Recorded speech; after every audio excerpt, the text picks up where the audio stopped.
যে আমাকে অনুসরণ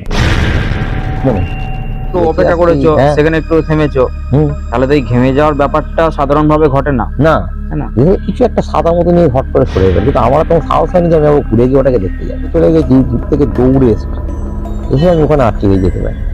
আর অদ্ভুত না, মন্দির দুটো পড়লে কিছু অনুভব নেই। এবং আমি 2001 আসতেই পারছি পাটে করতে, অদ্ভুত ব্যাপার। এগুলো কিরকম ব্যাপার না, আমরা পাটা ফেলছি, ফেলে পরের পাটা পেয়ে এগোতে পারছি। কিরকম যেন কেউ যেন পেছু থেকে টেনে। নমস্কার, আমি শুভ হালদার। আমার ড্রিম ম্যান শুভ চ্যানেলে আরেকজন বিশিষ্ট অতিথিকে পেয়ে গেছি। তো আজকে ওনার বিষয়ে কিছু জেনে নেবো, ওনার জীবনে ঘটে যাওয়া ভৌতিক ঘটনা জেনে নেবো। তো তার আগে ওনার পরিচয়টা জেনে নিয়ে যাক। তো তোমার পরিচয়টা দাও। আমার শুভেন্দু ঘোষ, আমি পেশায় হচ্ছি শিক্ষকতা করি। আচ্ছা, আনন্দমার্গ প্রাথমিক বিদ্যালয়ের সঙ্গে আমি জড়িত আছি, ওখানকার টিচার ইনচার্জ পদে আছি। আর এছাড়া হচ্ছে আমি ব্যক্তিগত প্রাইভেট টিউশনও করি, ইংলিশ হচ্ছে আমার সাবজেক্ট। তো আজকে কি ঘটনা শোনাতে চলেছে? ঘটনা যে বিষয়টা সেটা হচ্ছে এই ঘটনাটা হচ্ছে তখন আমি যতদূর মনে হচ্ছে ছাত্র অবস্থায়, আমি কলেজে পড়ি। সালটা যতদূর মনে পড়ছে 2001।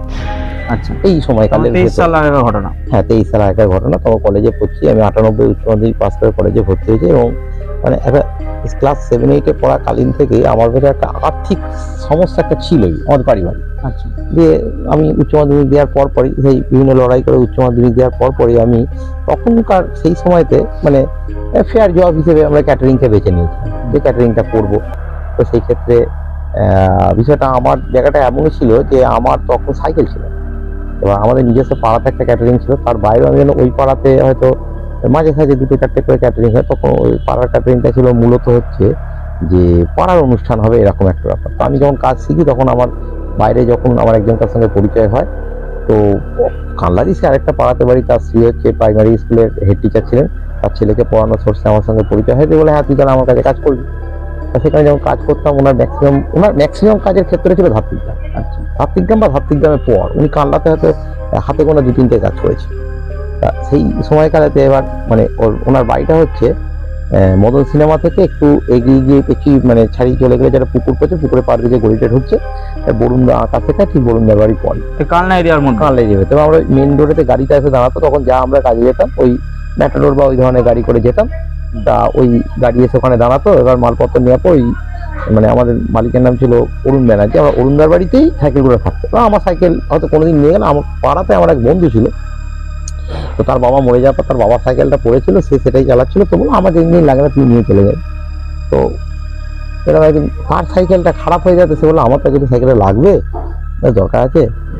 তা ও তখন ক্যাটারিং আছে অন্য জায়গাতে যাবে, ঠিক আছে আমি হেঁটে চলে যাবো। তো যাওয়ার সময়টা কোনো ব্যাপার নেই, হেঁটে চলে গেছি। তো আসার সময়তে যখন আমরা কাজ করে যখন ফিরেছি তখন নিয়ার অ্যাবাউট কটা হবে, রাত্রি 12:30-1টা এরকম হবে। আচ্ছা, তো আমার আসার ক্ষেত্রে ছিল এরকম, মানে ওই রাস্তা দিয়ে বেরিয়েছি অম্বিকা স্কুল, বাঁ দিকে গেলে সিদ্ধেশ্বরী মোড় হয়ে দাসচৌধুরী মোড় হয়ে আমার বাড়ি আসা যায়, আর ডান দিকে গেলে সাউথকা মোড়ে শটে আসা যায়। তো আমাদের এই আসার মধ্যে এই মল্লিকপাড়ার এইখানটা একটুখানি গা ছমছমে ভাবার একটা থাকতো। আচ্ছা, সেই সময়টা তখন তো এত বাড়িঘর ছিল না, তখন দেখা গেল যে আরে ওখানে একটা ফাঁকা মাঠ ছিল। এবার দেখা গেল যে কোনো দিন, সব দিন তো সব ছেলেরা কাজে যাচ্ছে না, কোনোদিন কোনো ছেলে কাজে, তার সঙ্গে ওখান দিয়ে সাইকেল করে কিছুটা আসলাম, হেঁটে চলে আসলাম, কারণ সেই দিনটা কেউ ছিল না। তো তখন দেখা গেলো যে আমি এই দিক দিয়ে, তখন আমি আবার অত দূর ঘুরে যাব, তো সামনে যে রাস্তা থেকে যাওয়া যায় সাউথ সরকার মোড় দিয়ে ঘুরে যাই।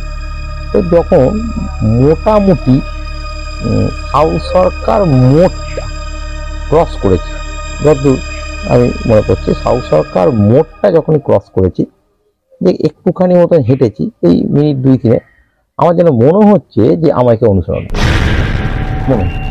তো আমি ওইখান থেকে আমার বাড়ি আসার পথ অবধি 8-10 বার পেছনে ঘুরে দেখেছি, কিছুই না। সাইকেল চালিয়ে আস না, হেঁটে সাইকেলটা সঙ্গে ছিল না। আচ্ছা, আমার তখনই একটা এমনও হতে পারে হয়তো আমার পায়েরই প্রতিধ্বনিটা হচ্ছে, আমি বুঝতে পারছি এই জায়গাটা হচ্ছে। তো প্রথম দিকে আমি ব্যাপারটা অতটা যা হোক দেখা যাচ্তাম ও কিছু নয় মনে করে এগিয়ে এসে ঠিক আমি যখন বড় কালীতলাটা ঠিক আগে ওখানটা আমি ক্রস করছি, যে ঠিক বড় কালীতলাটা যখন যাচ্ছি তখন আমি দেখছি আর কোনো আওয়াজ। একই রাস্তা। ঠিক বড় কালীতলাটা ছেড়ে যেই আমি এগিয়ে চলে গেলাম, ধর গোটা 20 পা গেলেই আবার মসজিদ। তো ওইটুকুন টাইম আবার যেন মনে হচ্ছে ওরকম আওয়াজ একটু ফলো করছি কিছু নেই, আবার ঠিক মসজিদ যখন ক্রস করছি কিছু, মানে মন্দিরের সামনে গুলো কিছু অনুভব করা যাচ্ছে না, মন্দির দুটো পড়লো কিছু অনুভব নেই। এবং আমি যখন ওখানে যেতে তখন আবার ঘুরে রাজনীতলাতে যাবো, চলো মরিপা দিয়ে চলে যাই। তখন যে আমার যে খুব ভয় লাগছে ব্যাপারটা এরকম নয়, ব্যাপারটা একটা অনুভব হলো যে কিছু একটা, তো চলো ঠিক আছে, আমি তো আমার মতন যাচ্ছি, অসুবিধা কিছু নেই, যদি আমার আছে তার ব্যাপার। আমি মল্লিকপাড়াতে যখন আসবো, মল্লিকপাড়াতে তখন আমরা আসতে খুব কম, আবার হেঁটে অতখানি ঘুরবো, আস্তে আস্তে প্রায় রাত্রি তখন কম বেশি 1-2 বাজছে, এতখানি হেঁটে এসেছি, আর এবার বড় ফলাপ হতে হতে আছি। সেই সময়কালে যখন আমি এরকম মোটামুটি আমাদের পাড়া দিয়ে চলে এসেছি, এসে ঠিক আমার বাড়ির গলি এই সামনেটাতে যখন দাঁড়িয়েছি, তো বলি এখানে একটা বেলগাছ ছিল, তো এর আগেও বহুবার গেছি এসেছি, সেরকম কিছু নেই। সেদিনকে যখন আসছি, আসার পর বেলগাছের ঠিক তলাটা, বেলগাছ একটা বাড়ির পাঁচিলের ভেতর ঝুঁকে আমাদের গলির দিকে পড়েছে। আমি ওই জায়গাটা কিছুতেই আর এড়িয়ে আসতে পারছি, মানে আসতেই পারছি, পাটে করছে না, অদ্ভুত ব্যাপার। এবার কিরকম ব্যাপার না, আমরা পাটা ফেলছি, ফেলে পরের পাটা পেয়ে এগোতে পারছি, কিরকম যেন কেউ যেন পেছু থেকে টেনে পাটা ওইখানে থেকে। আমি গেলাম, ব্যাপারটা একটা কিরম ধরনের ঘটছে, আমি দুপা পেছিয়ে গেলাম, এলাম, কিছুতেই কিছু হচ্ছে না। তখন মনের ভেতরে একটা ভয় কাজ করতে শুরু করে। তখন আমি দেখলাম যে ঠিক আছে, তখন তো ফোনের যুগ এতটা না, ল্যান্ড ফোন। তো আমি ব্যাক করে আমাদের পাড়ার বাড়ির তলা উল্টো দিকে বসার জায়গা আছে, ওখানে গিয়ে বসি, ওখানে বসলাম, বসে কিছুক্ষণ গেলাম কি হয় না হয়। এবার তো আবার এলাম, এসেলাম একই ঘটনা, ওই সমস্যা, আবার আমি চলে আসলাম, ভুলে যখন আসছি আবার একই ঘটনা ঘটে। এবার যথাযথ আমি ঘামতে শুরু করেছি। আচ্ছা, এবং আমি তখন ভুলে গেছি যে সময়টা অঘ্রাণ কি মাঘ, এই দুটো মাসের একটা হবে।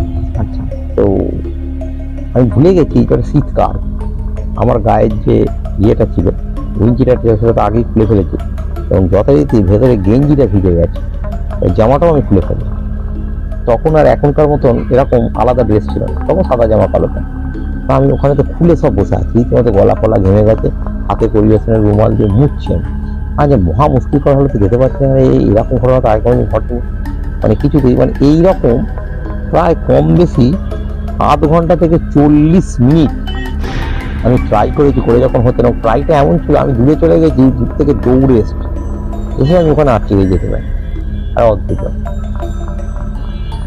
এই করতে করতে করতে করতে যখন স্ট্রিট লাইট হচ্ছে ডুম, তখন স্ট্রিট লাইট ডুম, এলইডি ছিল না, এলইডি ফেডি কিছুই নয়, মানে নিজের পক্ষে অন্য শুধু ডুম আলো।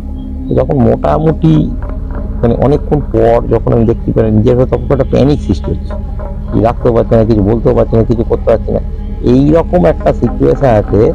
তখন আমি রাম নাম করতে শুরু করি।